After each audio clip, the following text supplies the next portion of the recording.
Hi friends, இன்னைக்கு நம்ம இந்த வீடியோவில் சிக்கன் கோலா உருண்டை அது எப்படி செய்யறதுன்னு பார்க்கலாம்.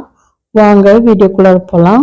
இந்த சிக்கன் கோலா உருண்டைக்கு நான் ஒரு 150 கிராம் சிக்கனை கொத்தி வாங்கியிருக்கேன். அப்புறம் 1/4 கப்பு உடைச்ச கடலை, 1/2 teaspoon chicken masala, 1/2 teaspoon garam masala, 1/2 teaspoon சோம்பு, 1/2 டீஸ்பூன் மிளகாய்த்தூள், 1 டீஸ்பூன் இஞ்சி பூண்டு விழுது, 1/4 கப்பு தேங்காய் துருவல். இப்போ எப்படி செய்யறதுன்னு பார்ப்போம். இப்போ ஒரு மிக்சி ஜார்ல இந்த ஒற்றைக்கலையை போட்டு பொடி பண்ணிட்டு வந்துக்குவோம். நைஸா பொடி பண்ணிட்டு வந்துக்குவோம். இன்னொரு மிக்சி ஜார்ல ஒரு பெரிய வெங்காயத்தை 1-2 கட் பண்ணியிருக்கேன், அதை போட்டுக்கிறேன்.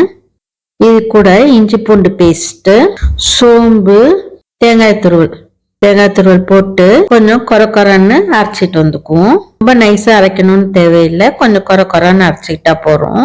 அரைச்சிட்டு வந்துருவோம். இப்ப இந்த ஒற்றைக்கல்லை பொடி பண்ணி எடுத்துட்டு வந்தாச்சு. இது இப்படியே இருக்கட்டும் கொஞ்சம்.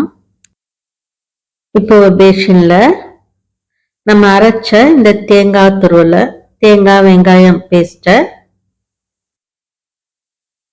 இதுல போட்டுக்கலாம்.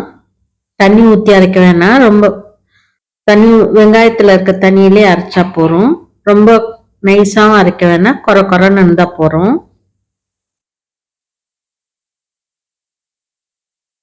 இந்த மாதிரி இருந்தா போறோம்.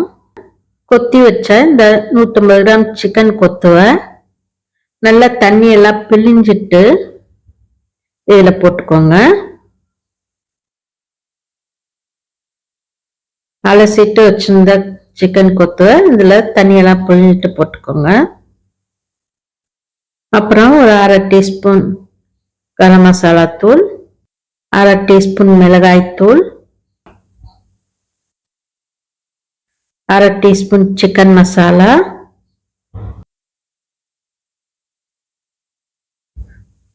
ஒரு 1/4 டீஸ்பூன் மஞ்சத்தூள், அப்புறம் இதுக்கு தேவையான அளவு உப்பு போட்டுக்குவோம். அப்புறம் கொஞ்சோண்டு கறிவேப்பிலை பொடியா கட் பண்ணி போட்டுக்கோங்க. கொஞ்சம் பொடியான இருக்குன்னா கொத்தமல்லி தழை போட்டு இது எல்லாத்தையும் நல்லா மிக்ஸ் பண்ணிக்குவோம். முதல்ல இப்போ எல்லாம் மிக்ஸ் பண்ணியாச்சு. இதில் உப்பு டேஸ்ட் பார்த்துக்கோங்க. பொடிச்ச இந்த ஒற்றைக்கல்லை பவுடரை கொஞ்சம் கொஞ்சமா போட்டு மிக்ஸ் பண்ணிக்குவோம். போட்டு இந்த சிக்கன்ல இருக்க ஈரப்பதம் இல்லாத மாதிரி நல்லா உருண்டை பிடிக்கிற அளவுக்கு வர அளவுக்கு போட்டுக்கோங்க.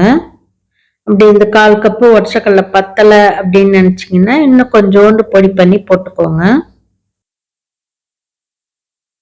இப்ப நல்லா பிசைஞ்சாச்சு.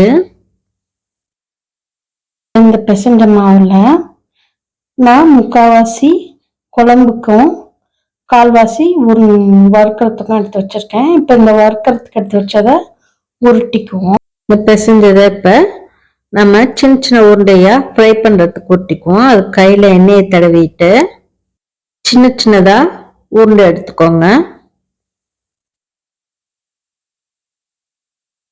சின்ன கோலி குண்டு சைஸ்க்கு ஊட்டிக்கோங்க. அப்பதான் சிக்கன் உள்ளார நல்லா வேகும். இந்த சைஸ்க்கு ஊட்டிக்கோங்க. இந்த மாதிரி எல்லா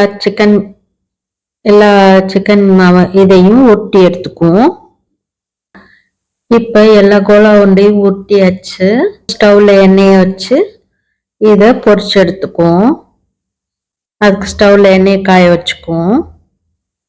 கோலா உருண்டையை பொரிக்கிறதுக்கு ஸ்டவ்ல கொஞ்சமா எண்ணெய் ஊற்றி வச்சிருக்கேன். கொஞ்சமாவே ஊற்றி வறுத்துக்குவோம். ஏன்னா இது நான்வெஜ்ங்கிறதுனால நம்ம கொஞ்சம் கொஞ்சமா எண்ணெய் ஊற்றி வறுத்துக்குவோம். எண்ணெய் மீதி இருந்ததுன்னா கீழே ஊற்ற வேண்டி வரும். அதனால கொஞ்சம் கொஞ்சமாவே ஊற்றி வறுத்துக்குவோம். எண்ணெய் சூடாகட்டும். இப்ப இந்த ஒட்டுன உருண்டைகளை ஒண்ணா போட்டுக்குவோம். அடுப்பை சிம்லேயே வச்சு வறுத்துடுங்க. அப்பதான் உள்ளார இருக்க மாவெல்லாம் நல்லா வேகும். அனல் ஜாஸ்தியா இருந்ததுன்னா சீக்கிரம் தீஞ்சு போயிடும், உள்ளார வேகவே வேகாது. அதனால அனலை கம்மியா வச்சு வறுத்தெடுப்போம். உடனே திருப்பி விடாதீங்க, ஒரு 5 நிமிஷம் கழிச்சு திருப்பி விடுங்க.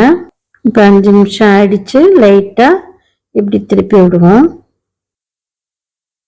திருப்பி விட்டு நல்லா கோல்டன் ப்ரௌன் வர வரைக்கும் வறுத்து எடுப்போம். இப்போ கோல்டன் ப்ரௌன் ஆயிடுச்சு. இப்போ நல்லா வெந்துடுச்சு. இதை ஒரு டிஷ்யூ பேப்பரில் எடுத்து ஒரு பிளேட்டில் போட்டுக்குவோம். இப்போ அடுத்த செட்டை போட்டுக்குவோம். இப்போ இதுவும் நல்லா வெந்துடுச்சு. இதையும் எடுத்து ஒரு பிளேட்டில் போட்டுக்குவோம். இப்போ அடுத்த செட்டை போட்டுக்குவோம். இதே மாதிரி எல்லாத்தையும் நம்ம வறுத்து எடுத்துக்குவோம். ஏற்கனவே நான் கோலா உருண்டை குழம்பு, சிக்கன் கோலா உருண்டை குழம்பு, மட்டன் கோலா உருண்டை குழம்பு, மட்டன் கோலா உருண்டை வறுவல் எல்லாம் போட்டிருக்கேன். இது மட்டன் கவுறு கட்டி கோலா அதுவும் போட்டிருக்கேன். அதோட லிங்கை நான் டிஸ்கிரிப்ஷன் பாக்ஸில் கொடுக்குறேன். இந்த சிக்கன் கோலா உருண்டையை சைட் டிஷ்ஷாகவும் வச்சுக்கலாம், ஸ்நாக்ஸாகவும் சாப்பிட்லாம். அது மட்டும் இல்லாமல் தயிர் சாதம், ரசம் சாதம், சாம்பார் சாதம் இப்படி எல்லாத்துக்கும் ஏற்ற சைட் டிஷ் இது. இப்போ சுவையான டேஸ்டியான சிக்கன் கோலா உருண்டை ரெடி ஆகிடுச்சு. இதை நீங்கள் செஞ்சு பாருங்கள். செஞ்சு பார்த்துட்டு இந்த வீடியோ பிடிச்சிருந்தா லைக் பண்ணுங்கள், கமெண்ட் பண்ணுங்கள், ஷேர் பண்ணுங்கள். அப்படியே எங்கள் சேனலை சப்ஸ்கிரைப் பண்ணுங்கள்.